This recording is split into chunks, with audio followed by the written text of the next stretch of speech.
حدیث قدسی آقا علیہ الصلوۃ والسلام نے ارشاد فرمایا، میں اس کا ترجمہ بیان کرتا ہوں مفہوم۔ اللہ رب العزت فرماتا ہے کہ میرا بندہ، یہ معروف ہے، آپ نے سن رکھی ہے کہ میرا بندہ نوافل کے ذریعے میرا قرب پا لیتا ہے، نوافل کے ذریعے میرا قرب پا لیتا ہے، یہاں تک کہ میں اس کی آنکھ بن جاتا ہوں جس سے وہ دیکھتا ہے، میں اس کے ہاتھ بن جاتا ہوں جس سے وہ گرفت کرتا ہے، فرمایا میں اس کے پاؤں بن جاتا ہوں جس سے وہ کہیں چل کے جاتا ہے۔ اب یہاں بڑا غور طلب نقطہ ہے کہ لفظ فرما رہا ہے کہ میرا بندہ میرا قرب نوافل کے ذریعے پاتا ہے۔ اب سوال پیدا ہوتا ہے کہ فرائض درجے میں نوافل سے بلند ہے، ایسا ہی ہے؟ فرائض اور نوافل میں بلندی کس کی ہے؟ افضل فرائض ہے۔ تو یہ کیا بات ہوئی کہ اللہ پاک فرما رہا ہے کہ فرائض کے ذریعے نہیں انسان میرا قرب پاتا، نوافل کے ذریعے پاتا ہے؟ تو عجیب بات لگتی ہے، مگر ایسا ہی ہے، کیونکہ حاضرین محترم یہاں پر جو بات نفل کی ہو رہی ہے، اس سے مراد یہ وہ نفل نہیں ہے فقط جو ہم سنتوں کے بعد ادا کرتے ہیں۔ ذرا نفل کے معنی میں جائیں، مطلب میں غور کریں تو نفل کا بنیادی مطلب ہے اضافی کام، ایکسٹرا ورک، کیونکہ جب آپ فرائض ادا کر چکے ہوتے ہیں تو اس کے بعد جو شے اضافی کرتے ہیں اسے نفل کہتے ہیں۔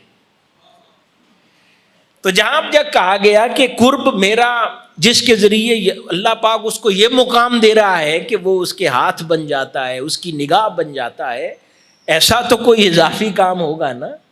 تو فقط نماز کے بعد کے 2 نفل تو نہیں ہوں گے۔ تو ایکسٹرا ورک کے ذریعے عام الفاظ میں سمجھنا چاہیں تو اللہ پاک فرماتا ہے کہ میرا بندہ ایکسٹرا ورک کے ذریعے میری قربت پاتا ہے، فرائض کے ذریعے نہیں۔ اب وجہ سمجھیں، زکوٰۃ فرض ہے، جو استطاعت رکھتا ہے اس پر فرض ہے، زکوٰۃ نفل نہیں ہے۔ جو شخص زکوٰۃ دیتا ہے، نہیں فرمایا کہ جو شخص اپنی وقت پر زکوٰۃ ادا کرے گا میں اسے قرب دے دوں گا، کیونکہ یہ اس کا فرض ہے، ڈیوٹی ہے۔ ڈیوٹی ادا نہ ہو تو گناہ ہوتا ہے، قربت نہیں ملتی، سزا ہے۔ ڈیوٹی نہ ادا ہو تو سزا ہے، قربت اس کی قیمت نہیں ہے۔ اس لیے جب فرض انسان چھوڑے تو ڈیوٹی کی ادائیگی نہیں ہو رہی، تو اس کے کھاتے میں، نامہ اعمال میں گناہ لکھ دیا جاتا ہے۔ لیکن کوئی شخص زکوٰۃ ادا کرنے کے بعد اپنے مال میں سے اللہ کی راہ میں خیرات کر دے اضافی، تو اس کی قیمت قرب الہی۔ جو اس پر فرض تھا وہ نہ پورا کرے تو گناہ ہوگا۔ یہ نہیں کہ میں نے اپنے فرائض پورے کر لیے، مولا مجھے قرب عطا کر، آج میں نے 5 وقت کی نماز ادا کی ہے، مولا مجھے اپنے قریب کر لینا، اس کی قیمت جنت ہے، سزا نہیں ملے گی۔ لیکن قرب کی قیمت کہا کہ جو تمہیں فرائض میں بتایا گیا ہے اس سے زائد کرو تو پھر میرا قرب ملے گا۔ جتنا فرض ہے وہ ادا کرنا تو ضروری ہے، اس میں کوتاہی کرو گے تو سزا ملے گی۔ تو اضافی کام قرب الہی دلاتا ہے۔ اب اضافی کام کون کون سا ہو سکتا ہے؟ میں نے جیسے بتایا کہ زکوٰۃ فرض ہے، تو باقی صدقہ خیرات پورے سال میں انسان کرے تو وہ نفل ہے، اضافی کام ہے، اس کی قیمت قرب الہی ہے۔ اسی طرح بہت سارے ساتھی احباب مشن میں، تحریک میں کام کرتے ہیں، جابز بھی کرتے ہیں۔ تو کئی بار انسان سوچتا ہے کہ میرا کام اور میری جاب ایک ہے، یعنی میرا سوشل ورک، میرا مشن، تحریک اور میری جاب تو ایک ہے، مجھے قرب الہی کیسے ملے گا؟ کیونکہ جو میں کام کرتا ہوں وہ تو ڈیوٹی ہے۔ تو حاضرین محترم، ڈیوٹی کے اوقات کی کچھ لمیٹیشن ہے، تو جو انسان اپنی بنیادی ڈیوٹی میں کوتاہی کرے وہ تو فرض ہے، اس میں کمی ہوگی تو سزا ہے اللہ کی حضور۔ جب اپنی ڈیوٹی ادا کر کے پھر بغیر گھڑی دیکھے کوئی رات 12-1 بج جائیں اور وہ صرف اپنے کام کی انجام دہی میں، خدمت میں مصروف رہے اور اس کے نزدیک وقت نہ کم ہو، بس وہ کام کرتا رہے اور نیت ہو کہ یہ ایک مشن ہے، ایک کاز ہے، اس کو مکمل کرنا ہے، تو جو اپنے ڈیوٹی آورز کے بعد جو محنت کرتا رہا وہ نفل ہے۔ وہ اضافی کام ہے، اب اس کی قیمت وہ نہیں ہے جو مہینے کے اختتام پر ملتی ہے، اب اس کی قیمت قرب الہی ہے،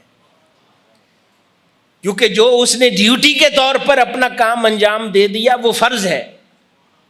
اب اس سے زائد جتنی جان اس نے ماری اس کام کی انجام دہی میں، وہ اس کے لیے بلندی درجات ہے، اس کی نفسانی ترقی کا باعث ہے، اس کے لیے قرب الہی دلانے کا باعث ہے۔ اور ہمارے بہت سے ساتھی تحریک میں ایسے ہیں، اللہ پاک نے انہیں ایسا بنایا ہے کہ وہ کسی بھی ایک رسپانسبلٹی پر ہیں، مگر وہ وقت اور گھڑی کو دیکھے بغیر دن ہو یا رات وہ اس مشن کے لیے مستعد رہتے ہیں اور کام کی انجام دہی میں اور مکمل کرنے میں مصروف رہتے ہیں۔ اور اللہ پاک ان کے ڈیوٹی آورز تک فرض لکھتا ہے اور اس سے زائد جتنی محنت جاری رکھتے ہیں ان کے نامہ اعمال میں نفل لکھ دیتا ہے۔ فرماتا ہے کہ فرض کی قیمت وہ جو دنیا میں مل جائے گی، فرماتا ہے فرشتوں کو کہ نفل جو اب اضافی جتنا کام کرتے جا رہے ہیں لکھو، اس کے بدلے میں اسے اپنا قرب دوں گا۔ تو اس بات میں خوشخبری بھی ہے ہر اس شخص کے لیے جو مشن کی خدمت کرتا ہے، چاہے کوئی آرگنائزیشن ہو، ادارہ ہو، اسکول ہو، یونیورسٹی ہو، تنظیم ہو، مرکز ہو، کوئی بھی رول ہو، کہیں پہ بھی ذمہ داری انجام دیتا ہے اور گھڑی نہیں دیکھتا، اور اپنی گھڑی کا نظام اللہ کے حضور چھوڑ دیتا ہے کہ اللہ پاک خود فیصلہ کر لے کہ میرے ڈیوٹی آورز کہاں روکنے ہیں اور کہاں سے آگے میرا نفلی کام لکھنا ہے، وہ صرف اپنے کام کی انجام دہی میں مصروف رہتا ہے، تو اللہ پاک اس کو اپنے قرب سے نوازے گا۔